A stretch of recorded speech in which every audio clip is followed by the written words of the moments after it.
Kita berikan aplaus yang meriah. Silakan, mana yel-yelnya?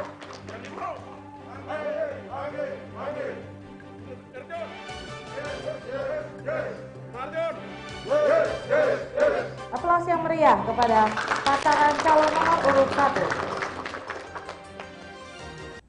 1. Narjon membacakan visi misi Kabupaten Yalimo. Visi adalah Yalimo sejahtera, unggul, berdaya saing, berbasis kearifan lokal. Misi takwa kepada Tuhan Yang Maha Kuasa, mengelola tata pemerintahan yang bersih dari KKN, meningkatkan kualitas sumber daya manusia di Kabupaten Yalimo, meningkatkan infrastruktur di Kabupaten Yalimo, membangun ekonomi kerakyatan, membangun pendidikan kesehatan di Kabupaten Yalimo, membangun pembangunan pertanian, perikanan, darat, membangun sumber daya manusia di bidang kesehatan, mulai dari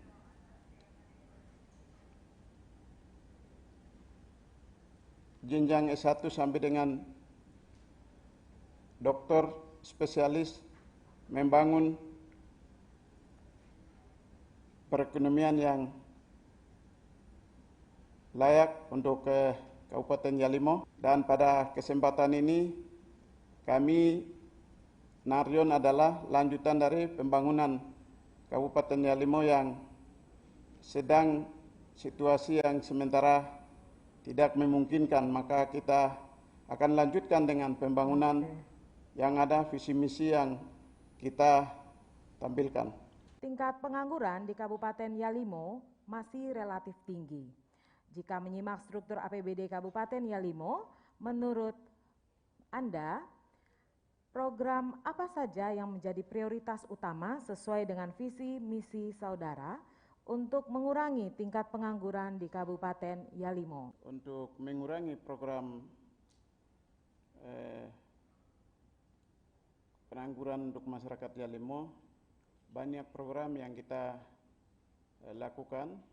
Yang pertama, caranya bagaimana kita harus berusaha untuk mencari untuk pengangguran masyarakat Yalimo, lebih khusus banyak anak-anak Yalimo yang sudah selesai tapi banyak yang belum.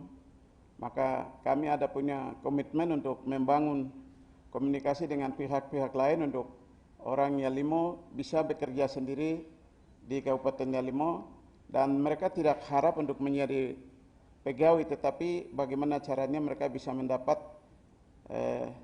kerja untuk mereka bisa dapat hidup.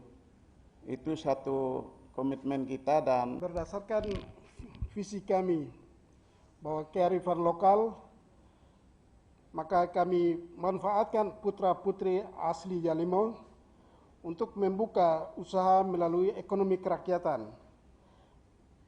meningkatkan ekonomi kerakyatan, sehingga anggaran yang ada kita manfaatkan supaya anak-anak Yalimo mengirim di luar Yalimo supaya mereka ikuti pendidikan selama 6 bulan ataupun 1 tahun untuk kembali mereka membangun ekonomi Yalimo untuk memajukan negerinya sendiri. Kalau kita selalu mendatangkan yang lain, kita tidak pernah mendapatkan manfaat dari ekonomi kerakyatan itu. Kemudian itu ekonomi kerakyatan, suatu ekonomi di daerah maju apabila pendidikannya menunjang. Pendidikan itu termasuk kita meningkatkan kelompok-kelompok usaha. Kearifan lokal itu kelompok-kelompok usaha lokal yang ada. Kita membangun komunikasi dengan masyarakat yang ada punya bisnis, usaha. Walaupun itu program dari pemerintahan yang terdahulu sudah ada, tetapi realisasinya belum ada, sehingga kami akan ambil manfaat itu lalu kami akan tingkatkan untuk mendidik masyarakat kami, pengangguran kami, karena ini keseluruhan Papua tadi atau kemarin kita sudah mendapatkan bahwa provinsi termiskin di Indonesia adalah Papua, nomor 1. Sehingga semua pemerintahan kami titip pesankan juga di sini, ini sudah memberikan suatu pukulan untuk kami Yalimo pertama mencoba dengan itu. 500 anak Yalimo kami siap untuk mendidik mereka melalui ekonomi kreatif, ekonomi berbasis kerakyatan, melalui produk-produk unggulan yang kami miliki di daerah. Ada sejumlah isu strategis yang akan menjadi prioritas dalam kepemimpinan Bapak berdua ke depan. Salah satunya adalah pelayanan terhadap pemenuhan kesehatan bagi masyarakat. Salah satu indikator pembangunan yang berkaitan dengan kesehatan adalah kesehatan ibu dan anak. Padahal hampir di seluruh Papua persoalan kurang gizi ibu dan anak merupakan kondisi yang emergensi untuk dilakukan perbaikan. Pertanyaannya, bagaimana bentuk konkret program prioritas kesehatan untuk menurunkan kondisi gizi ibu dan anak yang buruk? Memang ini merupakan salah satu faktor atau hambatan di daerah, khususnya kami daerah di pedalaman. Dan program ini sebenarnya ada.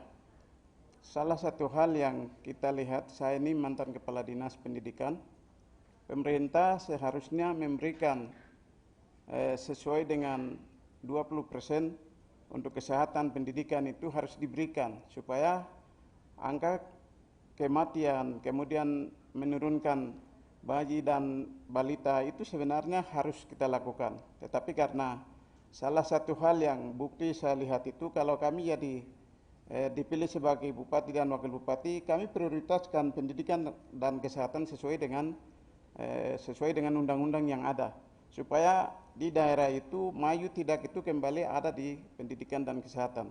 Karena ini merupakan salah satu kewajiban harus lakukan.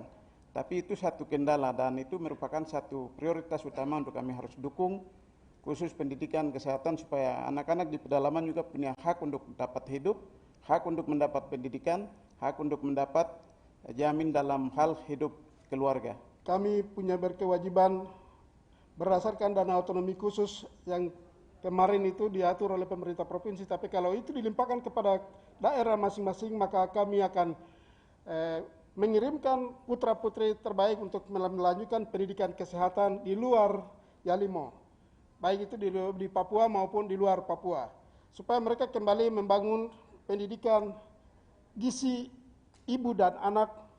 Karena selama ini ada, tetapi selalu kami mendapatkan 15% dari pembagian dari dana otsus dari Provinsi Papua. Itu tidak cukup kalau kami mengirimkan untuk mendapatkan salah satu putra-putri terbaik untuk kembali dia menjadi dokter, kemudian menjadi pembina yang terbaik untuk mendidik masyarakat kami. Sehingga kami punya harapan untuk besok kami akan berusaha untuk mengirim 1-2 orang saja anak Jali untuk melanjutkan pendidikan dokter di luar untuk kembali dia mendidik masyarakat kami. Kami selama ini satu hambatan. Saya jujur sampaikan bahwa hambatan untuk bagaimana orang-orang Jali itu sebenarnya orang-orang yang hebat, tapi kita belum dapat kesempatan untuk mereka keluar. Jadi memang dana otonomi khusus itu betul-betul kami akan manfaatkan. Kemarin kami sedikit lemah dalam hal pembagian itu kurang terrealisasi. Kita tahu bersama bahwa desentralisasi adalah keputusan yang ditetapkan dalam praktek penyelenggaraan pemerintah daerah. Kehadiran Undang-Undang Nomor 23 Tahun 2014 juga menguraikan desentralisasi sebagai penyerahan urusan pemerintahan oleh pemerintah pusat kepada daerah otonom berdasarkan asas otonomi. Pemberlakuan undang-undang tersebut harus diikuti dengan penataan pemerintahan daerah. Hal ini dimaksudkan agar terjamin efisiensi dan efektivitas penyelenggaraan pemerintahan. Penataan pemerintahan daerah dalam konteks ini harus bersifat multidimensi dan dilakukan secara holistik dan terintegrasi. Penataan tersebut mengarah pada 3 tataran, yaitu restrukturisasi, refungsionalisasi, dan revitalisasi. Jika kita membangun pengandaian terhadap 3 tataran tersebut, maka keinginan mewujudkan pembangunan yang berkelanjutan akan bersinergi dengan penyelenggaraan pemerintah daerah. Pertanyaannya, apa tanggapan calon kepala daerah jika hal tersebut dikaitkan dengan visi misi pasangan calon? Yang pertama, kami harus normalisasi dalam struktur pemerintahan, karena banyak struktur, kemudian banyak ada jabatan-jabatan tertentu di situ, akhirnya anggaran tidak normal. Kemudian kita membangun daerah itu selalu menyampat dengan satu sistem itu.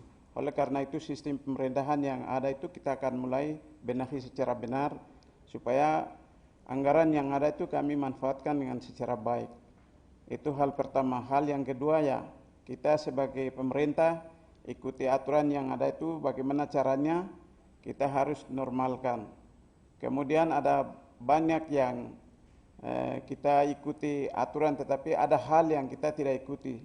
Oleh karena itu satu keputusan kalau undang-undang sudah mengatur seperti itu, kami daerah juga harus secara baik untuk kita lihat itu supaya manfaatkan anggaran itu baik, kemudian kita gunakan secara baik. Ya, pemerintahan itu punya struktur yang mantap, kita berjalan itu baik, aman. Tetapi kalau struktur itu tidak aman, maka tidak berjalan baik. Ini dari sisi harmonisasi antar lembaga, antar dinas, antar kantor, antar atasan dan bawahan. Kalau kita tidak jalan membangun dengan suatu komunikasi antar pimpinan dan bawahan, maka semua itu geng atau ambisi masing-masing munculkan, maka tidak selalu setiap daerah di Papua selalu jalan sendiri-sendiri. Jalan sendiri-sendiri itu merusak sistem pemerintahan yang baik dan benar. Kita akan berusaha bahwa kami dua adalah memang punya jabatan tapi kami tinggalkan datang untuk ikut PSU kali ini, bahwa kami punya keinginan untuk itu. Kami akan berubah sistem yang baik untuk pemerintahan Yalimo. Kita sama-sama akan merubah sistem yang ada oleh pemerintah. Walaupun ada, tetapi yang petunjuk dikasih oleh dari atas itu tidak pernah benar. Dari kita merubah suatu daerah supaya membangun semua orang itu benar senang bekerja, mau tinggal di tempat di situ, tugas itu anggap pekerjaan paling utama, dia tetap mau bekerja, betah tinggal di situ, kita menjamin dengan semua fasilitas, infrastruktur, lampu, air, telekomunikasi, perumahan, transportasi, kami semua siapkan supaya orang senang betah tinggal di tempat untuk bekerja negerinya. Kita membangun Yalimo dengan hati akan bermartabat. Nah, sesuai dengan visi calon bupati dan wakil bupati ya, kaitannya dengan kesejahteraan, dan kalau saya lihat dari misi yang kedua kaitannya dengan tata pemerintahan yang baik ya. Nah, saya menyoroti bukan hanya di Yalimo, di beberapa kabupaten juga ya. Kita lihat kalau ASN itu ditugaskan ke Jayapura, itu terkadang itu susah pulang ke atas. Nah, sehingga mengakibatkan tidak optimalnya pelaksanaan publik ya. Kita tahu bahwa tugas daripada pemerintah adalah melayani publik atau melayani masyarakat sehingga mereka puas. Nah, kenyataannya banyak sekali ASN yang berada di daerah-daerah yang terisolir, terkadang kalau ditugaskan ke Jayapura atau beberapa kota yang ada di Jayapura dan sekitarnya, itu agak susah pulang ke atas. Nah, kira-kira langkah-langkah apa atau strategi apa kalau Bapak terpilih menjadi Bupati dan Wakil Bupati Yalimo? Silakan, saya minta tanggapannya. Waktu Anda dihitung saat Anda berbicara. 3 menit dari sekarang. Terima kasih. Ini satu penyakit yang ada di seluruh Pegunungan Tengah, juga yaitu berhubungan dengan ASN ya. Saya mulai lihat guru saja, mantri. Itu memang benar apa yang pertanyaan ini satu hal yang sulit untuk kita harus kendalikan waktu kami sebagai pimpinan, tapi kalau kita sudah masuk dalam besok ini kita dipilih sebagai bupati dan wakil bupati, mau tidak mau kita harus berusaha bagaimana ASN harus di tempat. Kalau memang tidak, kita sesuai dengan undang-undang yang ada, kita berusaha untuk yang tidak mau melaksanakan tugas, kami harus lakukan sesuai dengan undang-undang, bahwa orang yang malas diberikan sanksi sesuai dengan hukum undang-undang. Dan di lapangan juga memang saya sebagai pimpinan waktu itu saya lihat itu satu kendala khususnya kami di Yalimo tapi di daerah-daerah pegunungan. Oleh karena itu satu hal yang bagaimana kita harus utama dan prioritas kita lihat khusus untuk ASN di Yalimo. Dan itu tugasnya Wakil Bupati bagaimana kita setiap saat kita harus evaluasi dan kita harus lihat kalau 6 bulan dia tidak laksanakan berarti kami harus kursin atau diberikan sanksi kepada pegawai yang tidak laksanakan. Dan ini merupakan satu kewajiban kita harus lakukan supaya semua pemerintahan itu bisa berjalan baik.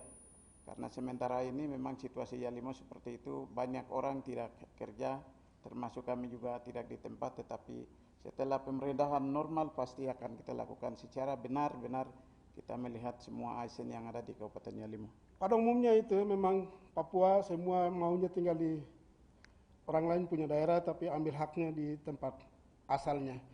Kami kalau dipilih kami akan berubah satu program yang sebenarnya sudah ada. Namanya itu uang lauk pauk. Uang lauk pauk ini kalau dikasih 200 sehari saja kita tingkatkan kepada aparatur, gaji pendapatan 1 bulan uang lauk pauk lebih besar daripada gaji pokok, maka bisa membuat itu. Siapa yang tidak paraf pakai dengan sistem posting time. Setiap aparat masuk kantor dia harus sistemnya posting time supaya mereka kontrol. Siapa yang tidak masuk akhir bulan dia terima sedikit dan siapa yang masuk terima besar. Kalau kita tingkatkan 200 per hari saja satu bulan gaji pegawai itu 5 juta. Daripada gaji 2 juta per bulan lebih baik kita tingkatkan posisi ini. Ketika kearifan lokal itu dipandang sebagai bagian dari suatu budaya yang tidak terpisahkan dari adat, dari bahasa, dari kebiasaan turun-temurun di masyarakat, maka hal itu adalah identitas. Itu adalah kepribadian. Setelah saya membaca visi misi yang diserahkan oleh KPU kepada saya melihat bahwa Kabupaten Yalimo memiliki 3 suku besar. Di dalam visi misi yang pasangan calon masukkan itu bahwa ada suku Yali, suku Kapaur dan suku Mek. Ketiga suku ini memiliki identitas dan kebiasaan masing-masing. Ciri umum yang terlihat secara langsung adalah noken dan bakar batu. Namun kita tidak bisa pungkiri bahwa kemajuan teknologi, kemajuan informasi yang cepat dan intervensi globalisasi yang kuat bisa saja mengikis kearifan lokal tersebut. Bahkan diri kita sendiri pun bisa menjadi pemicu untuk meninggalkan nilai-nilai tersebut karena pengaruh pertemanan dan sebagainya. Pertanyaannya, apa komitmen atau cara yang akan dilakukan secara nyata oleh pasangan calon kepala daerah apabila terpilih menjadi kepala daerah untuk tetap menjaga, merawat kearifan lokal tersebut agar masyarakat di Yalimo merasa sejahtera dengan nilai-nilai tersebut. Apakah komitmen tersebut bisa dibuat dalam sebuah regulasi daerah atau peraturan daerah yang akan menjadi pelindung bagi tumbuh kembangnya nilai-nilai kearifan lokal bagi masyarakat di Kabupaten Yalimo.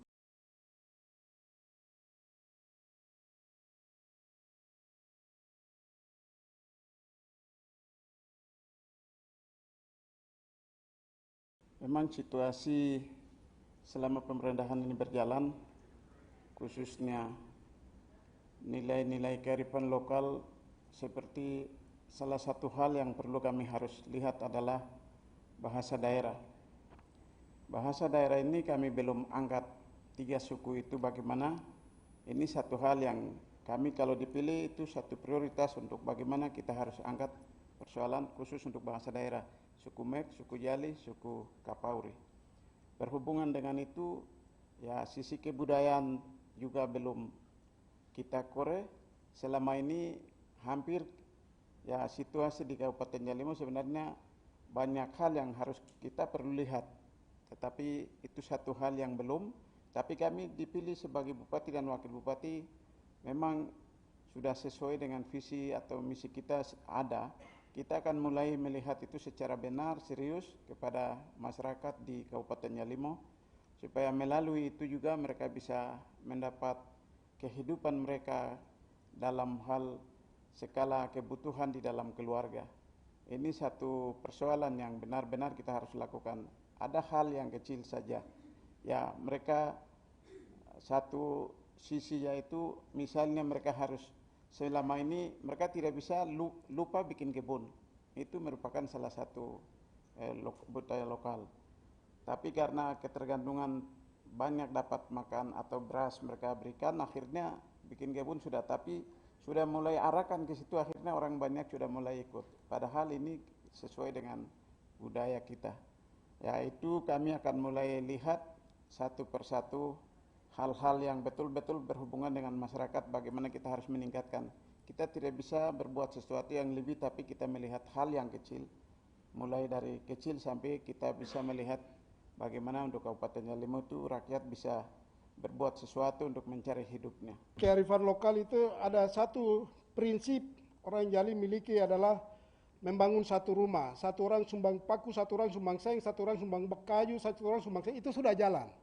Kami akan tingkatkan itu melalui satu peraturan daerah supaya di 3 suku ini membangun dengan satu distrik ada sedang jalan ini. Karena itu kearifan lokal yang tidak bisa meniru, kita tidak bisa bohong. Karena itu tidak pemerintah bantu, tapi dengan cara ini sementara ini mereka membangun desa masing-masing. Jadi itu kami akan tingkatkan, kemudian dalam peraturan itu kita memberikan ruang untuk 3 suku ini mereka susun sesuai dengan kemauan mereka. Tidak bisa memaksakan kehendak pemerintah daerah. Kalau kita memaksakan semua akan tidak jalan baik. Sehingga kami mengatur mereka sesuai dengan kearifan lokal di 3 suku ini. Seberapa pentingkah Bapak berdua melibatkan kaum perempuan dan mungkin anak remaja di dalam proses perencanaan dan penganggaran di kampung? Karena fokus Bapak berdua setelah saya melihat visi misi itu lebih kepada mengangkat dan mengembangkan sumber daya manusia orang Yalimo. Memang ini merupakan salah satu hal yang penting. Kita ini hanya dilahirkan dari perempuan atau ibu-ibu. Jadi ini saya sangat terima kasih Bu. Kalau di Yalimo saya lihat kegiatan keagamaan, kegiatan lain itu kaum ibu itu punya semangat luar biasa. Dan ke depan kalau kami jadi bupati dan wakil bupati, kami akan perhatikan serius kepada kaum ibu. Karena kegiatan sekarang mereka lakukan itu luar biasa, sangat mendukung dalam hal semua hal.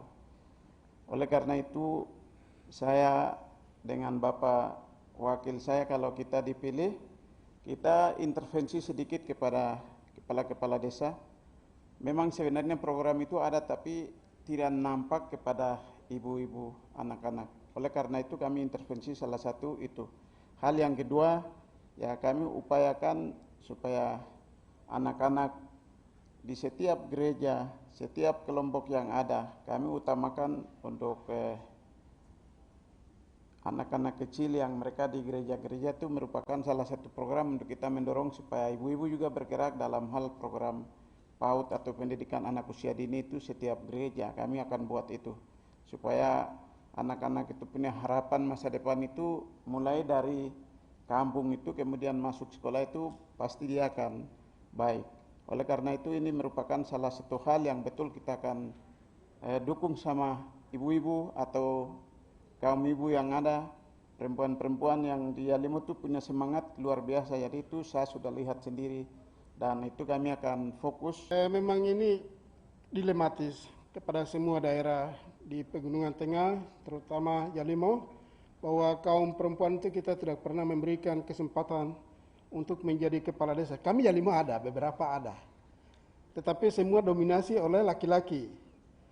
Beberapa perempuan sudah jadi kepala desa ada, kerjanya bagus, lebih tertib, administrasinya bagus. Memang perempuan itu suka lihat anak punya kekurangan, jadi dia bisa atur baik. Sehingga kami mohon, jangan kami vonis kami dengan peraturan atau juknis dari pemerintah pusat itu menjadi dilematis untuk kami merubah ini. Tapi kami yang ada ini, kami akan buat satu peraturan pendukung untuk kaum ibu kita angkat. Memberikan 60 atau 80-20 itu kita bagi. Supaya setiap distrik itu ada kepala kampung dari perempuan. Kami dua hadir ini, kami juga punya jabatan ada. Tapi kami tinggalkan karena rakyat Yalimo mereka menderita. Tidur di jalan, hampir berbulan-bulan. Jadi sisi kemanusiaan kami dua hadir. Jadi kami mau mendengar suara rakyat. Kami juga mendengar. Kami berkorban tinggalkan jabatan demi rakyat Yalimo. Kami dua adalah tokoh pejuang Kabupaten Yalimo, kami orang tua. Kalau di atas kami lagi ada lebih hebat dari kami, silakan.